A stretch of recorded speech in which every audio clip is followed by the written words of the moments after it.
Walang project pa ang makaka-release ng pondo, lalo na yung malakihan. Even SARO releases don't happen that fast. Ibig sabihin po, di ba? Kare-release lang ng pondo for nagdaang 12 days. Walang project pa ang makaka-release ng pondo. Lalo na yung malakihan. Even SARO releases don't happen that fast. Marami pang proseso yan bago i-release. So malabo yung sinasabi ni Saldico. Okay? PBBM signs budget vetoes 194 projects. President Marcos has signed into the law 2025 General Appropriations Act on December 30, 2024. December 30 na inano ni BBM yan. Okay? So, November 20, 2024, wala pang re-enacted law at budget for 2025.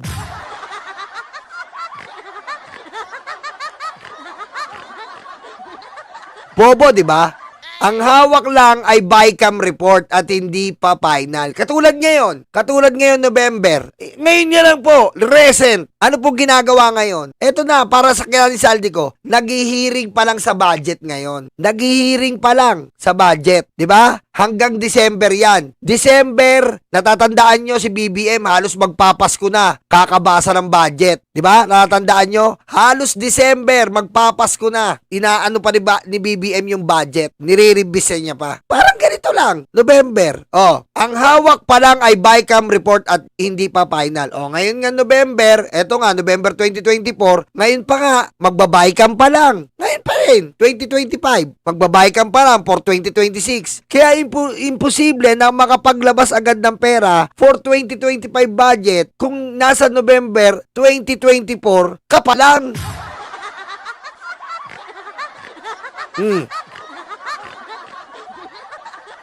Shit!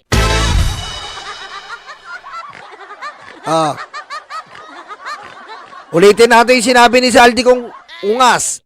Ulitin natin. Ang nag-deliver gamit ng administrasyon ang buong resources ng bansa para bilang panakipbutas sa kanila. Ko ang lahat ng katotohanan. Again, I informed the Speaker and asked clearance about the instructions ng Pangulo. At ang sabi niya, wala tayong magagawa. Kaya po nagtataka ako kung bakit sinasabi ni Pangulo na hindi niya makilala ang budget. Samantalang lahat na binawas at dinagdag sa Part 1 pala yan, Part 1. Nila Pangulong Bongbong Dito tayo sa Part 2, Marcos. Part 2 tayo, Part 2. Part 2 mo na, ayok Speaker ka. Martin Romualdez. Asan na yung Part 2? Mag-insert or Wala yung Part 2. magpasok ng 100 billion worth of projects sa BICAM. Ito na. Sana po ay hintapin ang lahat.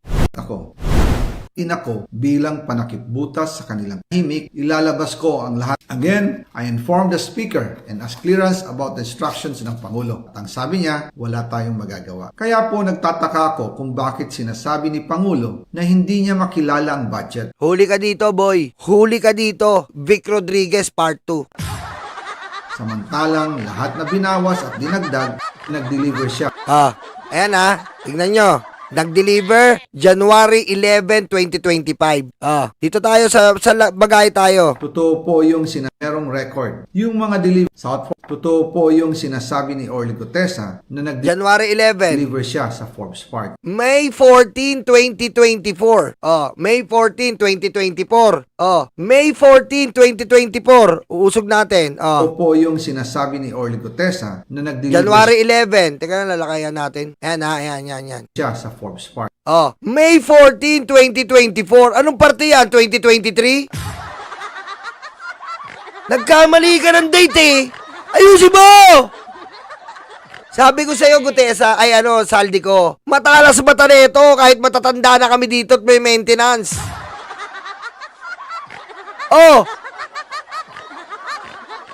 Paano mo papaliwanag yan?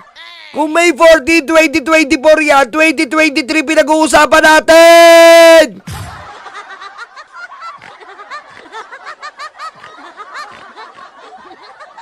Pusangin ng scriptwriter mo, sunugin mo!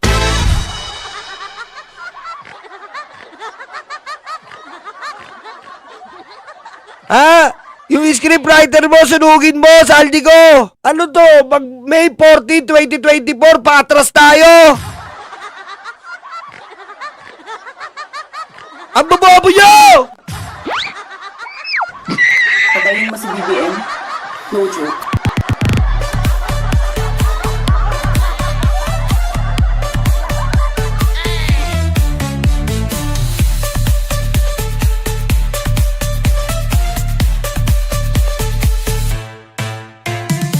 Oh, ano yan? 2025 budget yung pinag-uusapan, 2024 yung deliver. Ano to?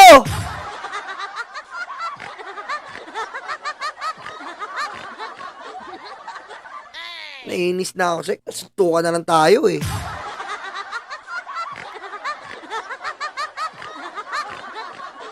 Salde ko eh. Binubobo nyo yung Pilipino eh. Oh, sabi sa inyo matalas kami dito eh. Hindi kami katulad ng DDS. Itlog ni Digong ay halika.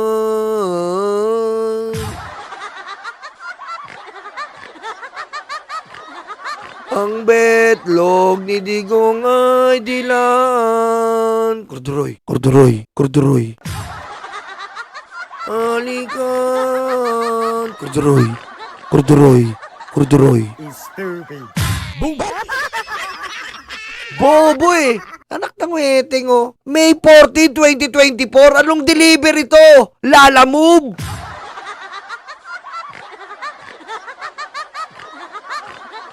Oh. Paano yan? So, kung nag-deliver sa'yo ng 2024, ang budget niya 2023.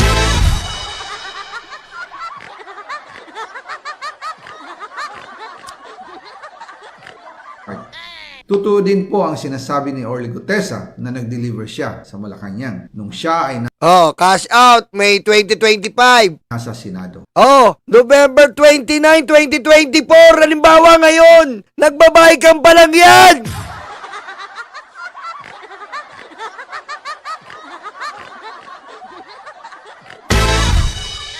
Nagets mo? Katulad ngayon, nagbabudget hearing pa lang ngayon. Oh, tanga!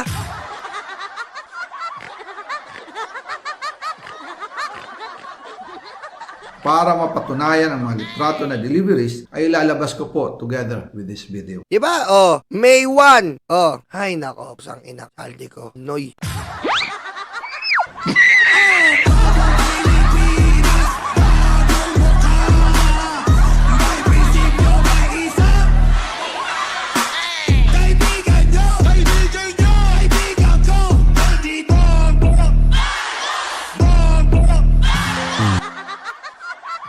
Bobo to. Bobo to. Hay nako. Ay, Palad Boy, shoutout ah. Teka lang ah. Dito tayo. Ito po, dito naman tayo sa ito. Dito naman po tayo sa article. Romualdez tried to reach out to Saldico on coming home, says Garin. Oh, pinapauwi ka, 'di ba? Pinapauwi ka, ayaw mo umuwi. 'Di ba? Pinapauwi ka, ayaw mo umuwi. Mas gusto mo dyan kasi nga, sinabi nga namin dito, grabe ka, na-high blood ka, social mo, andun ka sa ibang bansa. Di ba sinabi natin dito yan? Kami dito na-high blood, yelo lang ang katapat. Ah.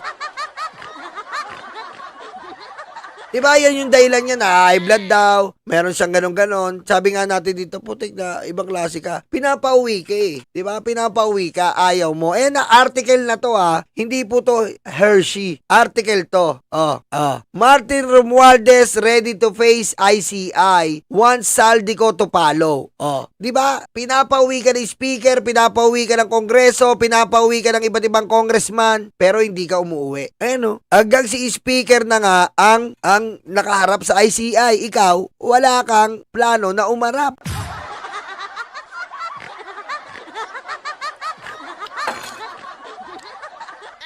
Bobo mo, saldi ko.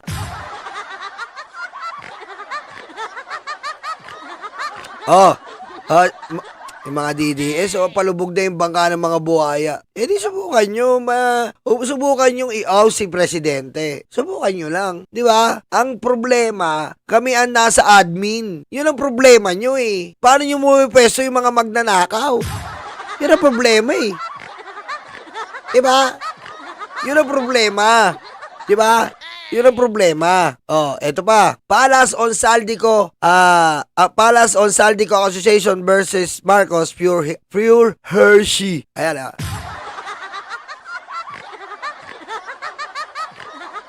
Diba? Oh. Puro hearsay eh. Puro hearsay. Oh, pakinggan natin ang sinasabi ni Yusek Claire Castro.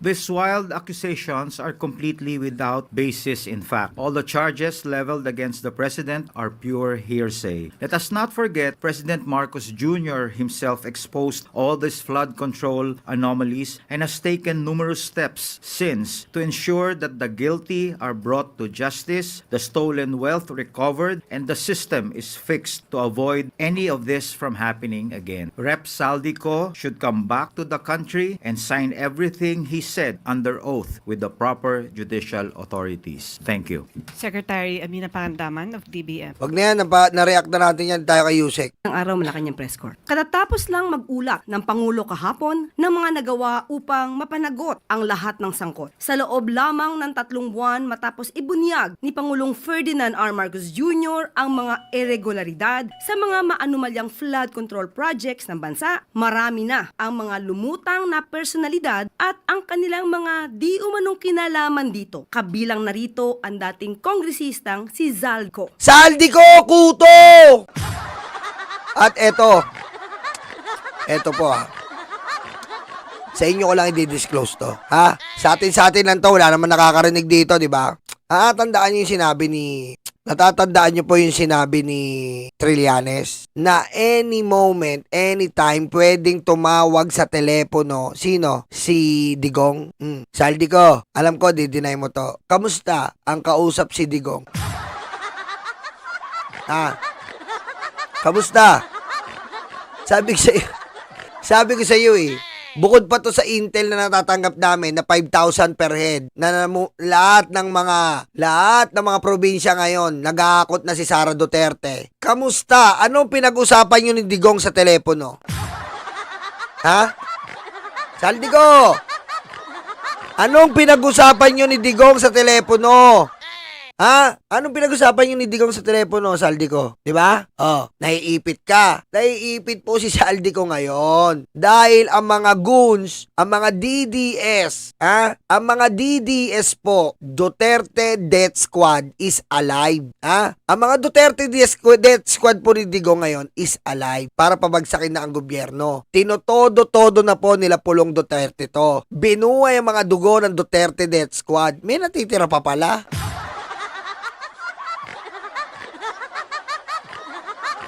Ngayon, meron daw pong pakikipag-usap kay Saldico and Digong sa telepono. Yan po ang lumalabas sa intel. At di umano po, itong pakikipag-usap na to, iniipit si Saldico na wala siyang kawala. A offer you cannot refuse. Oh, di ba? May pakinabang si Saldico kung sakasakaling si Sara umupo. Di ba? May pakinabang si Saldico kung sakaling si Sara umupo. Pero pag hindi ginawa ni Saldico to, anong mangyayari sa pamilya mo? Wag kami, Saldico.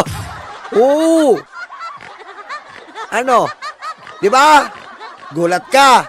Paano namin nalalaman to? Ganito ko, naku, ayaw na nasabihin.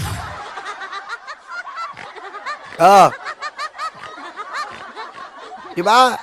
May ibang pamilya ka pa dito na pinapatago sa Pilipinas. Diba? May ibang pamilya pinapatago sa Pilipinas. Yung sa isang bahay mo nga, pinapaakot mo na eh. May tolda doon sa isang bahay ni Saldico. Diba? Bahay niya. Nilagyan niya po ng malaking tolda na puti.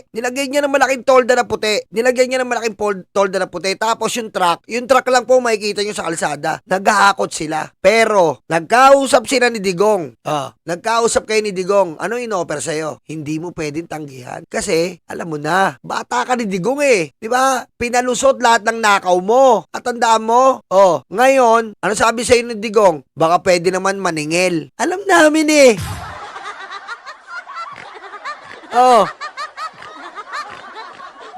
Di ba? Ano sabi sa'yo ni Digong? Baka pwede naman maningil. Hindi ka nakapalag. Ano po ba yun, Mr. President?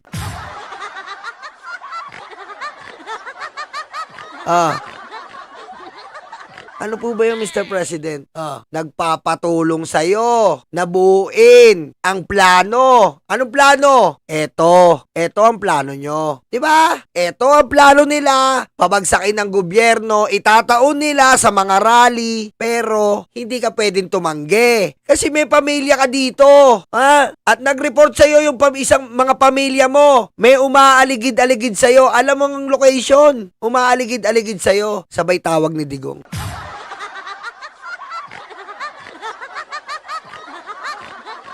Diba? May umaaligid-aligid sa mga pamilya mo. Sabay tawag ni Digong. Ba nagulat ka pa nga? Talaga Saldi Kong. Gigil ako sa'yo.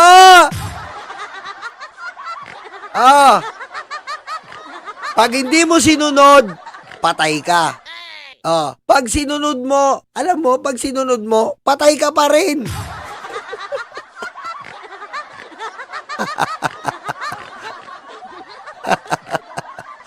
Diba?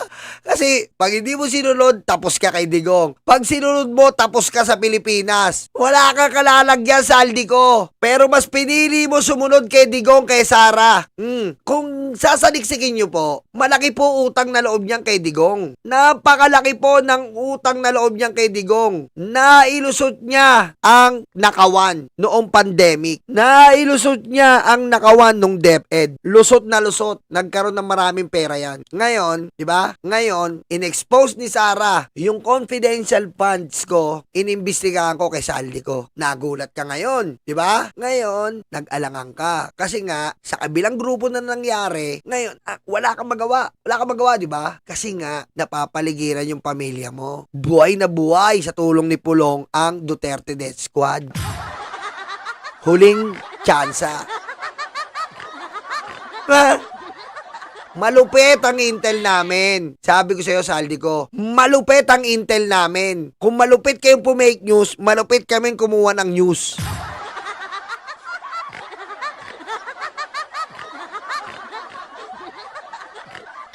Kaya wala kang magawa kundi sumunod kay Digong para mabigyan ng sukle ang utang na loob sa'yo. Kasi nga, it's a win-win situation eh. Sabi sa'yo, di ba? Win-win situation tayo dito. Ang win-win situation, pag napabagsak natin si BBM, laya kayo. Laya pamilya nyo. Walang iimbestigahan. Kita mo si Jinggoy, nandoon sa Office of the Vice President.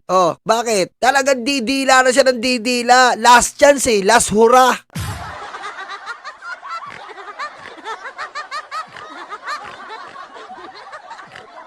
Yan ang sagutin mo, Saldi ko. Anong pinag-usapan nyo ni Digong sa telepono? Paano namin nalalaman to? Kasi nga si... bawal. Patayin mo si BBM? No joke.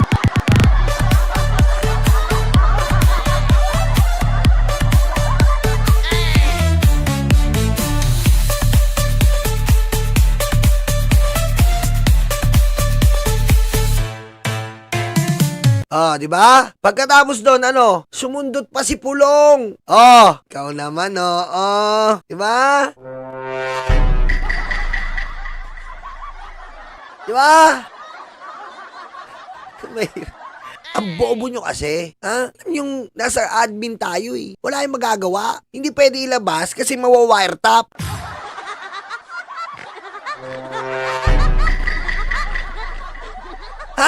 Bobo ba kayo?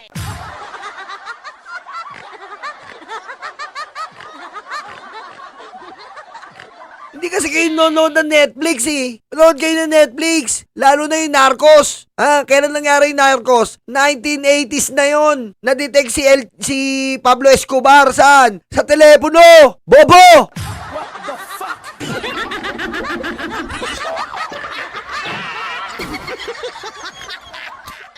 Bobo kayo eh, no? Kaya, minsan nga, eto pa, minsan nga eh, nag-a-abroad ang mga Duterte para lang tumawag eh. Di ba? Matalino rin. Matalino rin po mga Duterte. Pansin nyo, sino? Si Baste. Di ba si Baste? Nag-upgrade Singapore. Malay nyo, para lang tumawag. Ganun yun!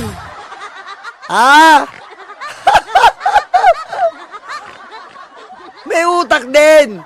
May utak din. Pwede ka tumawag sa ibang bansa pero mahirap tumawag sa sarili mong bansa. Alam ng mga Duterte yan. Galing silang admin eh. 'Di ba? Nung dinidetect nyo ang tawag ni De Lima, nung dinidetect nyo ang tawag ni Trillanes, alam nyo yan.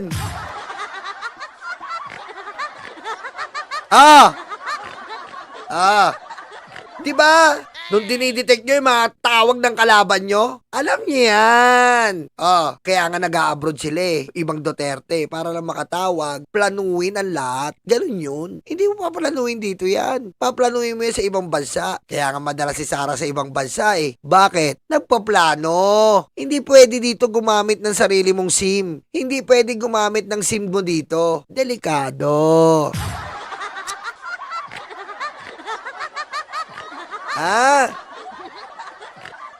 Di ba? Huwag kami. Ngayon, Saldi ko, anong pinag-usapan nyo ni Digong? Pakisabi naman, share mo naman. Share your blessing.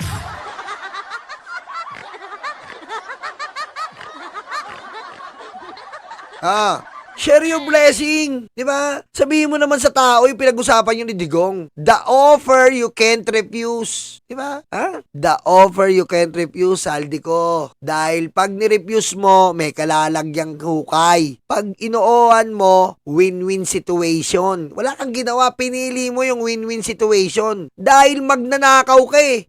Dahil magnanakaw ka. Yung SunWest nagkalat ang Ghost Project, sasabihin mo wala kang nakuwang pera. Tarantula ka pala eh. Wala kang puso, hayop ka!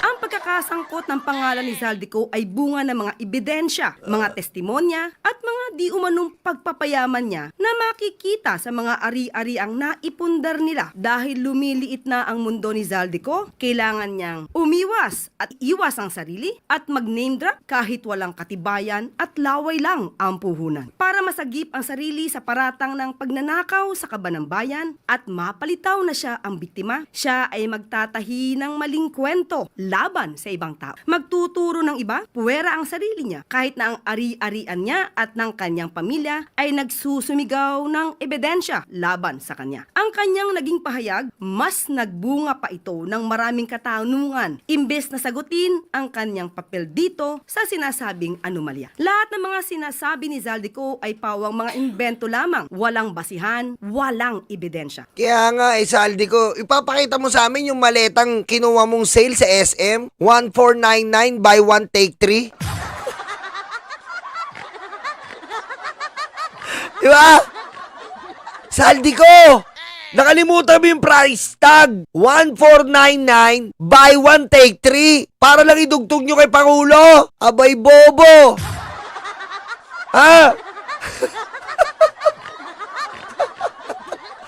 Hindi ba naman kayo tanga? Nakalagay pa doon ng 1499. Nandun pa yung logo ng SM. We got it all for you. Nagtiwala kayo kay Henry C.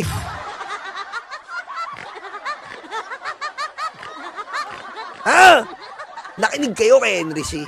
Ano sabi ni Henry C? We got it all for you. Kinuha nyo, inording nyo ang maleta. 1499. Punong-puno.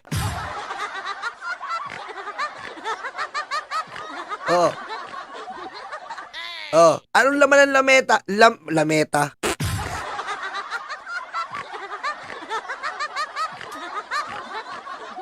Anong laman ng maleta? Walang laman. Di ba? Walang laman ng maleta. Kasi nga, sale nyo kinuha. Hinord nyo yung SM. Di ba? Nag-sale. Sale ang SM. Hinord nyo ngayon. Ang daling pag-uwi nung ano mo. AI lang magagawa yun. Buteti ka. Lameta. Word of the day yan ha. Lameta. Lameta.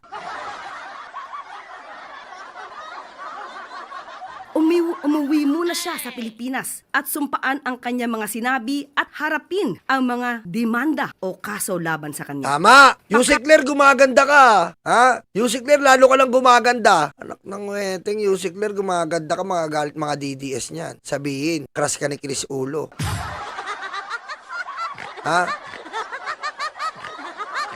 Tatandaan natin, nagsimula ito sa sinabi ng Pangulo sa kanyang Zona 2025. Mahiya naman kayo. Bakit niya pasisimulan ang malalimang pag-iimbestiga? Mag-establish ng ICI, Independent Commission to investigate the anomalous flood control projects and other infrastructure kung ang Pangulo ay may kinalaman. Yes. Logic, hindi ba? Dapat na iiwasan niya ang issue nito kung siya mismo ang mapapasok. Kaya nga ako nga Ako, halimbawa tumae ako, hindi ko sasabihin. Umutot ako, umutot nga lang hindi ko sabihin ako.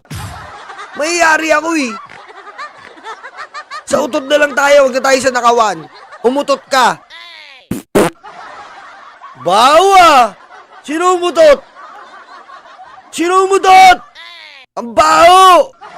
Ewan ko. Alam. Diba? Sa utot na lang. Huwag na tayo sa nakawan. Sa utot na lang. May umutot. Sino umutot? Oh, diba? Hindi mo sasabihin. Hindi mo sasabihin. Magtatago ka sa ilalim ng lameta. Patayin mo si BBM? No joke.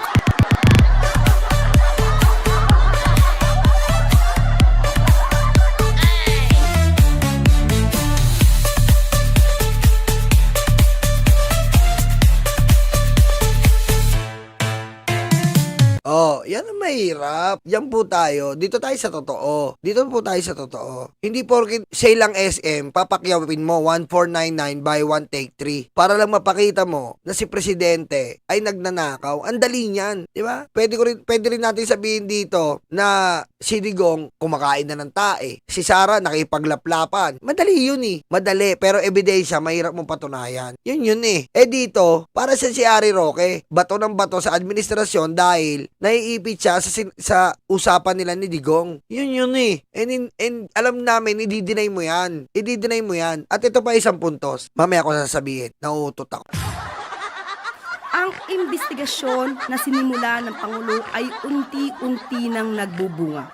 Malinaw na ang mga pangyayari. Yes. Papalapit na ng papalapit tayo sa katotohanan. Yes. Kaya't And now, the end is near. And their face, the final curtain. My friends, we did it clear. We make it all. We got it all for you. Diba? Malapit na po kasi ang katapusan. Malapit na ang katapusan. Wala kayong natatandaan. Tinapat na naman nila pagkatapos mismo nang sabihin ni BBM, Merry Christmas nyo sa Zelda. Abay, kinabukasan, tinapatan. Yung Sona, bago mag-Sona, abay, nagpulburon video. Oh, ibang klase, di ba? Galing gumawa ng script. Anong sabi ni Digong? We planted evidence. Kung talagang matalas ang utak mo, you follow the script.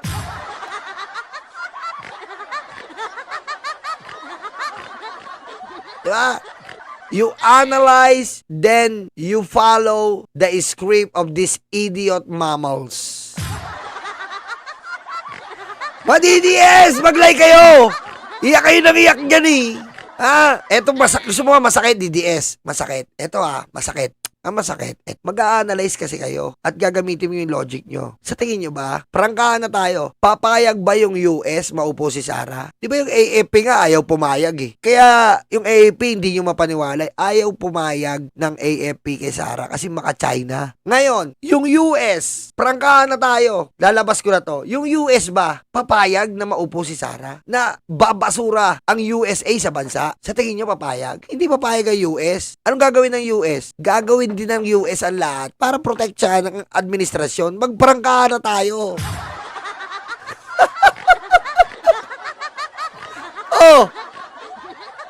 May mga EDCA sites dito. Isipin nyo. Oh, papayag ba ang US? Alisin lahat yun? Prangkahan na tayo. Salitang gamitan sa gamitan. Kung kayo pinagamit nyo sa China ang Pilipinas, tayo, mas okay ipagamit sa US. Ngayon, sa tingin nyo, papayag yung US na ibigay tayo uli sa Duterte? Aray ko.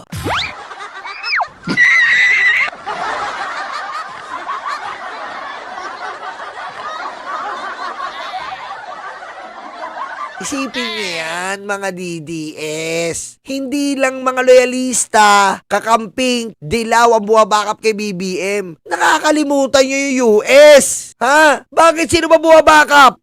Eto, kakapost lang kahapon. Sino ba buwabakap sa mga Duterte? Sino ang buwabakap? Magbasa kayo.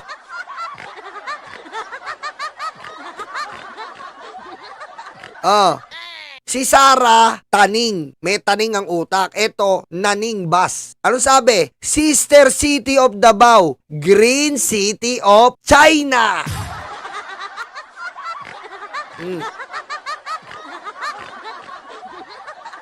Yan ay bus na nasa Davao. Sa tingin nyo, babalik tayo sa China? Papayag ang US? Babalik tayo sa China? Gamitan sa gamitan to, boy. Hindi. Sabi ko sa inyo lalawakan nyo yung utak nyo. Super allied tayo ng US. And when it means super allied ng US, hindi niya basta bibitawan yan. Diba? Hindi niya bibitawan yan. Dahil may pakinabang silang EDCA sites. Kung aalis si BBM, 360 ang ikot. Wala ang EDCA sites. Walang pakinabang ang Amerikano. Walang pandepensa. Kayo, anong pandepensa nyo? Green City of China.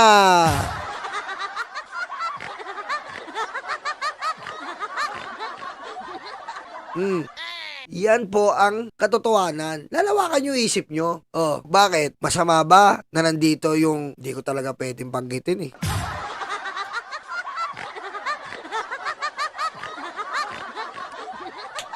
Di pwedeng banggitin. Nasusunod ko yung babanggitin Pagtapos ng rally. Pagtapos ng rally, babanggitin ko po. Wag muna ngayon. Pagtapos na ng rally.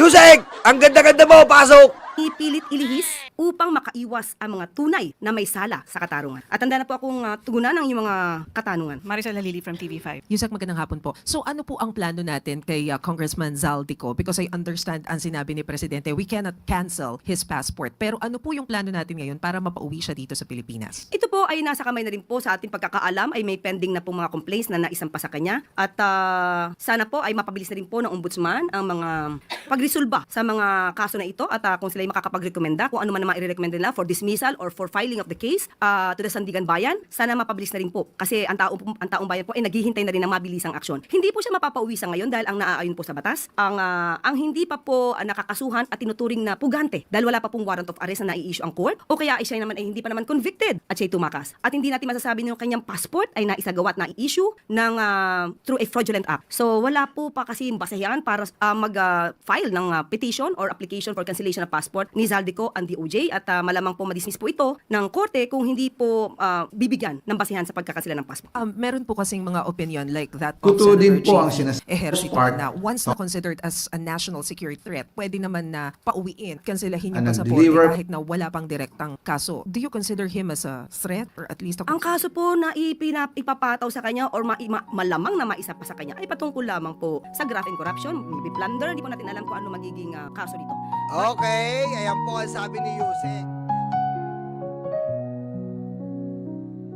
Ilan oras sa trabaho, kapiraso ang sweldo.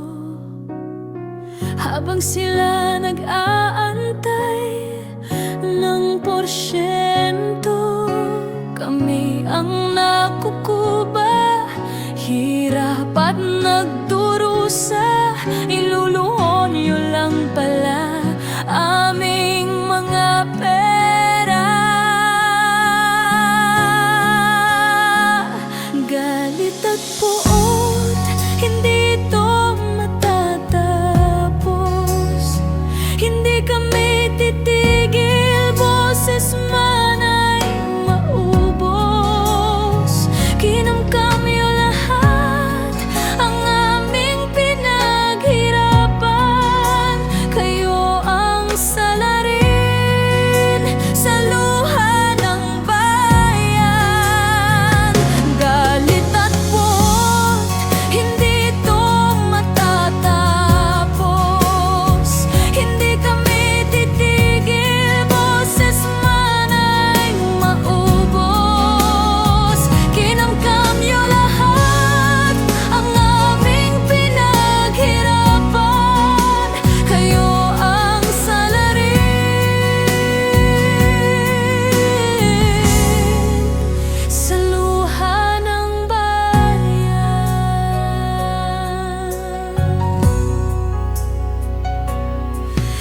Kislap ng salapi, nagbago ang mga anyo.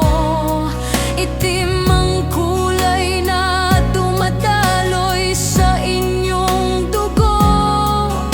Malansang katauhan, hindi nyo na matatakpan. Nakabarong na pala ngayon ang mga kawatan. Galit at poot, hindi ito matatapos. Hindi kami titigil, boses man ay maubos. Kinamkam niyo lahat ang aming pinaghirapan. Kayo ang salarin sa luha ng bayan. Galit at poot, hindi ito matatapos. Hindi kami titigil, boses man ay maubos. Kinamkam niyo lahat ang aming pinaghirapan. Kayo ang salarin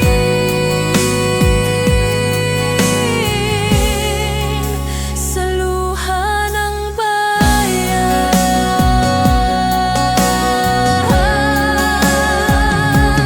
Totoo pala ang multo, nakakatakot ito.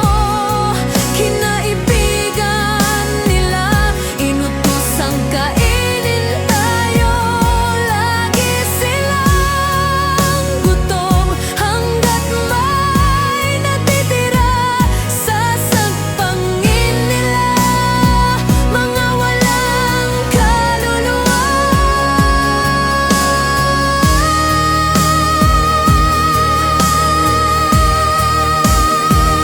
Galit at poot, hindi ito matatapos.